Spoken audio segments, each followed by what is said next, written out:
Nesta aula nós falaremos sobre a organização do sistema educacional brasileiro.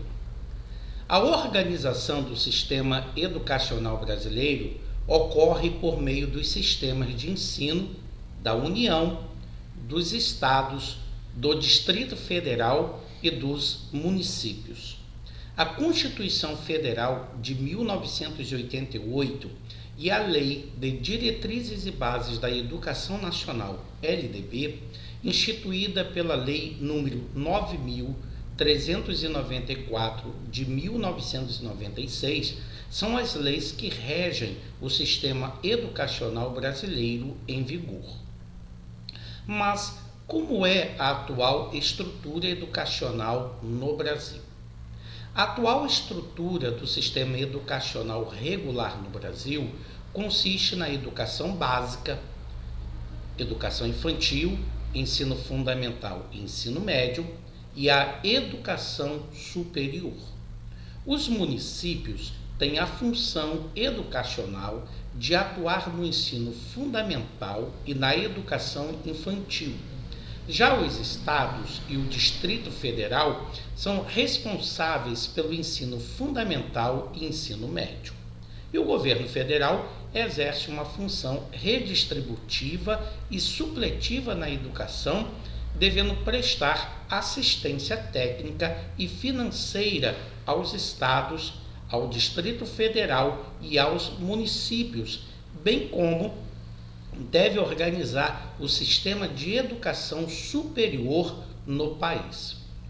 O capelão deve estar atento também para as etapas da educação no Brasil. A educação infantil, por exemplo, é a primeira etapa da educação básica. É realizada em creches para crianças com até 3 anos de idade e nas pré-escolas para crianças de 4 a 6 anos. O ensino fundamental, com duração mínima de 9 anos, conforme a Lei 11.274, é obrigatório e gratuito na escola pública, devendo o poder público garantir sua oferta para todos, inclusive aos que não tiveram acesso na idade própria para a realização desse ensino.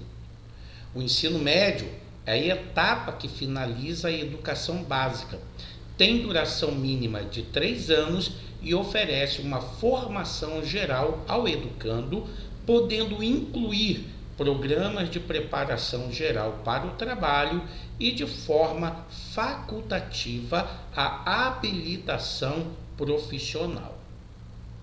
Além do ensino regular, a educação formal possui ainda as seguintes modalidades específicas: a educação especial, para os portadores de necessidades especiais, a educação de jovens e adultos, para aqueles que não tiveram acesso ou continuidade de estudos no ensino fundamental e médio, isto em idade própria, como também nós temos a educação profissional e as diferentes formas de educação.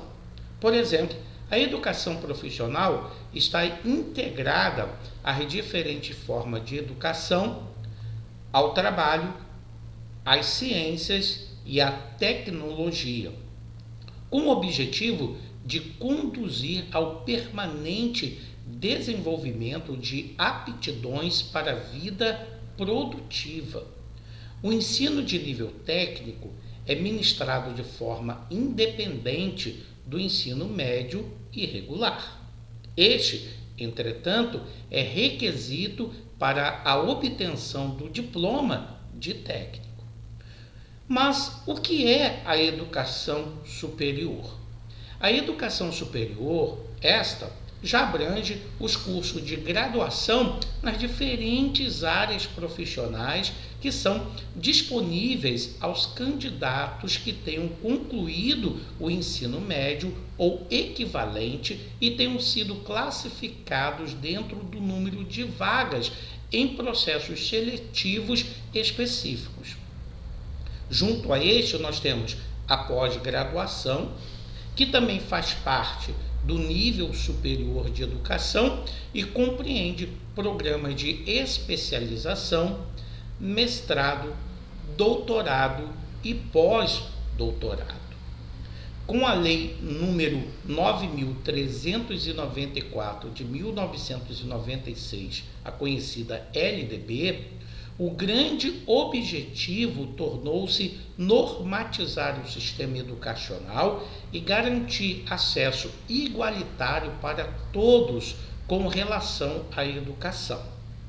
Essa lei, de forma geral, oferece um conjunto de definições políticas que orientam o sistema educacional e introduz mudanças importantes na educação básica do Brasil.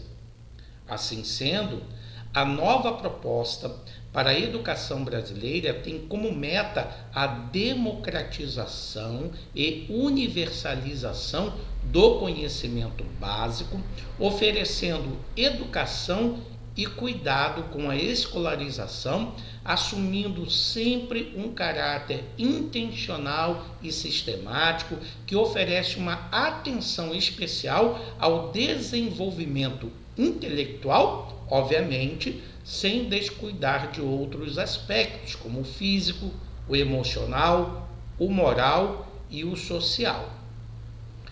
Atualmente no Brasil, nós temos algumas concepções educacionais que o capelão deve estar bem familiarizado com eles.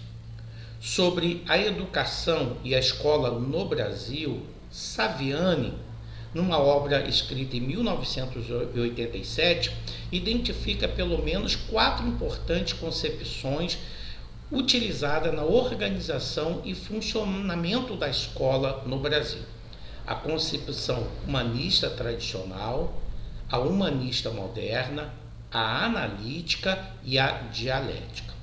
A educação considera, assim, a essência humana. A concepção humanista tradicional identifica a educação a partir de uma visão pré-concebida do homem, o qual é visto como tendo uma essência que não pode ser modificada. A partir dessa concepção, sugere que a educação deve ser feita conforme a essência humana e, a partir disso, entende que as mudanças realizadas nas pessoas por meio do processo educativo são simples acidentes. Essa concepção tradicional possui uma vertente religiosa que prevaleceu até a Idade Média e uma vertente leiga, feito por pensadores modernos como modo de consolidação da hegemonia da educação burguesa. Como princípios, defende a existência de sistemas públicos de ensino que sejam leigos, universais, gratuitos e centrados no educador, que deve ser imitado pelos seus educandos. A segunda concepção educacional presente nas redes de ensino no Brasil é a concepção humanista moderna, que possui também um conceito prévio de um homem, mas considera que a existência do homem é anterior à sua essência, e disso resulta que, para esta corrente educacional, o homem é um ser completo desde o nascimento e inacabado até a morte. Assim, essa corrente defende que o aspecto psicológico predomina sobre o lógico e transfere o cerne do processo educativo do adulto para a criança, considerando as suas atividades de existência, considerando que a educação segue o ritmo de vida que varia segundo as diferenças individuais, desconsiderando assim, na educação, esquemas pré-definidos e lógicos. A terceira concepção proposta foi a concepção analítica. Esta formula o seu conceito de educação com base na tarefa educacional, que é definida como aquela que oferece um significado lógico à linguagem em função de seu contexto, isto é, do seu tempo, do seu lugar, da sua situação, da identidade, os temas de interesse e as histórias pessoais, tanto do educador quanto daqueles a quem ele se dirige. Por último, nós temos a concepção dialética, muito presente em vários estados do Brasil. Essa concepção considera a educação a partir do conjunto das relações sociais e, assim, aborda os problemas educacionais compreendendo-os dentro de um contexto histórico. Para Zanotti, a escola brasileira, pensada segundo os moldes liberais, teriam a missão de redimir os homens do seu duplo pecado histórico, a ignorância, que é uma miséria moral, e a opressão, que seria uma miséria política. O capelão evangélico, ele deve estar conscio dessa estrutura educacional e também das concepções de ensino que regem as escolas. Para isso, ele precisa entrar em contato com os projetos políticos educacionais das escolas.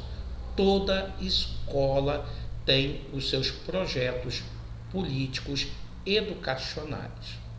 Nesses documentos, que têm um caráter público, a escola apresenta suas concepções sobre o homem, sobre educação, sobre sociedade, sobre os seus valores e também sobre os teóricos que embalam a metodologia de ensino-aprendizado da instituição. Além disso, as secretarias, tanto estaduais quanto municipais de educação, costumam também elaborar e estabelecer seus projetos educacionais, e nesses projetos educacionais também ali se encontram as suas concepções de ensino, concepção de homem, concepção de sociedade, como também apresentam os teóricos filosóficos, sociológicos ou pedagógicos que embalam e mantêm a estrutura do ensino particular ou daquele município ou daquele estado.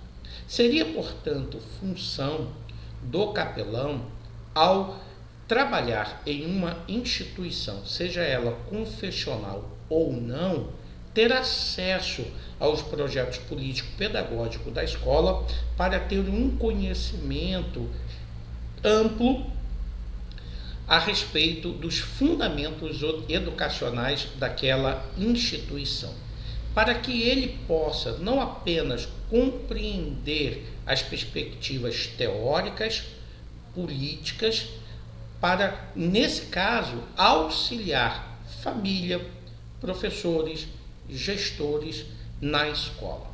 Então, a atividade do capelão, nesse caso, não vai envolver apenas aqueles elementos que constituem a ação pastoral, mas também fará uma atividade de auxílio à escola de sua própria política e intencionalidade educativa. Eu sou o professor Esdras Costa Bento, professor da disciplina Capelania Escolar e Universitária, e até a nossa próxima aula. Deus o abençoe.